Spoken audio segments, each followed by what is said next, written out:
Hello everyone, and a massive welcome to the channel. For today's video I am going to be doing the fifth part, I think, of this whole toilet training saga. Now what I will say is the same thing I always say at the starts of these toilet training videos. Every kid is different. What works for mine may not work for your child, and obviously kids, just some of them are a lot easier to potty train than others. Others just take a lot longer to get used to using the toilet or the potty rather than using nappies. One of the things that I mentioned in my previous toilet/potty training video was that we were going through a little bit of a, well, it wasn't a little bit of a rough patch, it was a really bad rough patch with Ellie, where all of a sudden, out of nowhere, for no reason at all really, she just seemed to take massive steps back in terms of her potty training, and she just would refuse to try for a wee or a poo or do a business, literally, even though she knew she needed to go to the toilet.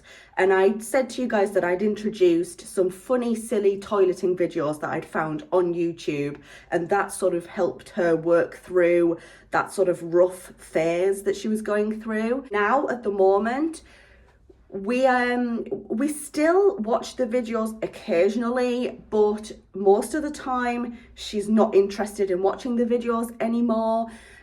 At the moment she's doing really well, because she's started the last sort of month or so, she's really started wanting to try going to the toilet completely on her own. So she will actually go upstairs to our bathroom, and I will wait for her sometimes at the bottom of the stairs, or I'll wait outside of the bathroom door for her, and she's like, "Mummy, don't look."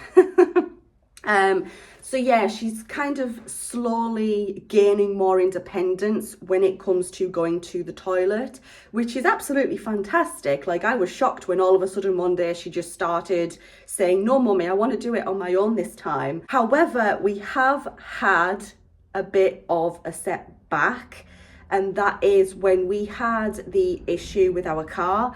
When my husband and my daughter were on the motorway, my husband had to pull over into a lay-by because our exhaust just basically was hanging off our car and it was scraping along the road.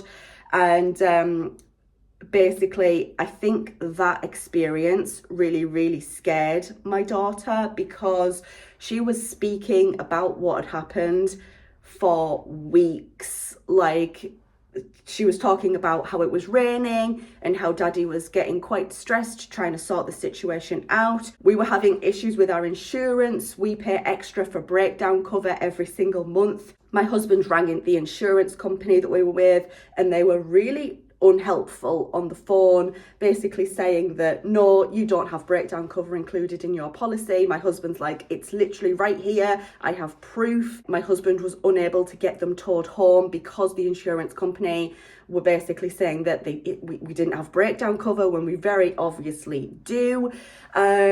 Luckily that's all sorted now, and the whole reason I'm bringing this up is because it also caused issues with her toileting. She was having several accidents a day. She was absolutely refusing to go to the toilet even though she knew she needed to go.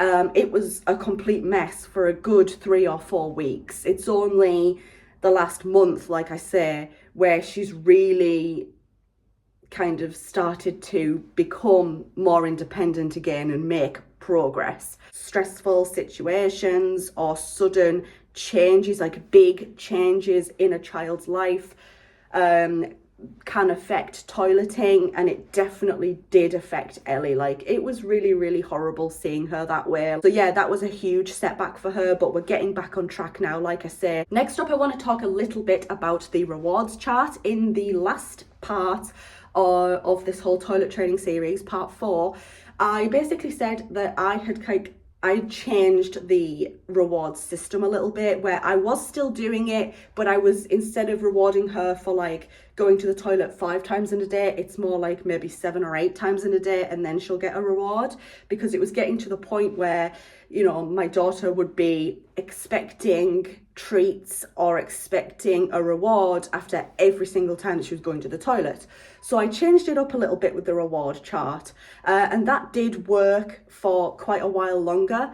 However, in the last month or so, we've decided that the rewards chart, although it was very, very helpful for us for several months, it kind of got to the point where I feel like Ellie didn't really need it anymore, and I kind of didn't really need to keep doing it anymore either.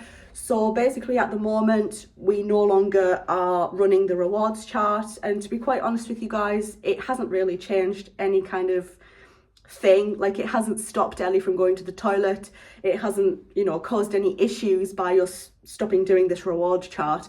She is still getting rewards if she goes to the toilet and there's no accidents, or if she's been good, like her behaviour surrounding toileting has been good. We're just not writing things down anymore in terms of like when she did a wee, when she did a poo, how many accidents that she's having. So it's a lot more relaxed, I think, doing that. I would still definitely recommend having a rewards chart if you're earlier on in your potty training journey, but it just got to the point for us where it just wasn't really something that was really needed anymore. She's getting a lot more used to using the Potette Plus now that we've been using it for quite a few months now. I can't remember exactly when we bought it, but it's been, you know, quite a while now, quite a long time. We've been using it with her while we've been out and about with her doing things, and she literally loves the Potette Plus now. And you know, we call it her super special toilet seat. That's like helped her a lot in terms of her confidence going to the toilet when we're out and about, like using public restrooms. For those wondering, she is still very scared of hand dryers. I'm working on that with her, but I think that's something that is going to take quite a long time. It's a common thing. A lot of kids are scared of hand dryers. She doesn't like the noise. She also, I think, has a fear that, you know, her hands are going to get stuck in there or something. We're still not potty training her during the night yet.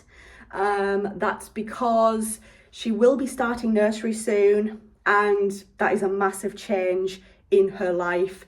And I don't want to swamp her with too many changes, too many big changes. I want to start nighttime potty training after we have settled into nursery a bit more. I think that makes more sense, and I think it makes it a bit less stressful for her, basically. So we're going to do that. And I think the next potty training video will be whenever we choose to start nighttime potty training her, because I think it's getting to the point with these videos where I kind of feel like I'm just starting to repeat myself a little bit.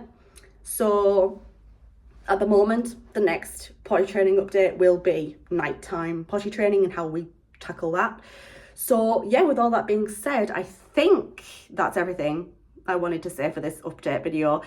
If you found it useful or if you enjoyed, leave this video a thumbs up. If you're new here, go ahead and click on that subscribe button. Thank you so much for watching, and I very much hope to see you guys in the next video.